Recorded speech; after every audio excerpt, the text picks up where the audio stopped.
করতাম আমি মার্কেটে কিন্তু আসতে পারতাম না প্রতিদিন। এটা কিন্তু সত্য কথা। বেশি করে দিয়ে দাও। আপনি আপনি মাছ নেবেন, আমি ভিডিও করে না দেন আঙ্কে। সমস্যা নাই। 300 টাকা দাও 300 টাকা কেজি দেওয়া যাবে না আঙ্কে।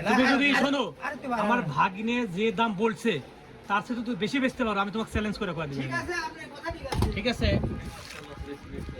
আমি প্রতিদিন বিক্রি করে 8 কেজি 10 কেজি বেগুন দিয়ে বুঝছো, বেগুন দিয়ে সেই করে ইয়া করবে। দাও 300 টাকা কেজি দাও, দাও। মাছ অরিজিনাল দেশি আপনি খায় তার আপনি আমি কোনা দিলে মার্কেটে আবার মাছ কাছে দেখবেন। আপনার 50 টাকা বানা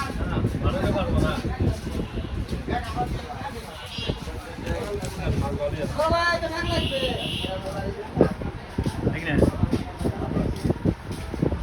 এই পুটিগুলো বসে নিলো না তো বলে না। আমার দোকানে ভাই তুই মাছ নিলি না, তুই মাছ কিনলি না মানে তুই খাইতে পারলি না। টাকা পকেটে আছে, কাগজের টাকা গেতা। এই কাগজের টাকার কোনো মূল্য নাই। এই কাগজের টাকার কাজ হচ্ছে কিনে খাও, আত্মায় শান্তি দাও। তোমরা তো আত্মায় শান্তি দিবে না, টাকা ব্যাংকে রাখবে।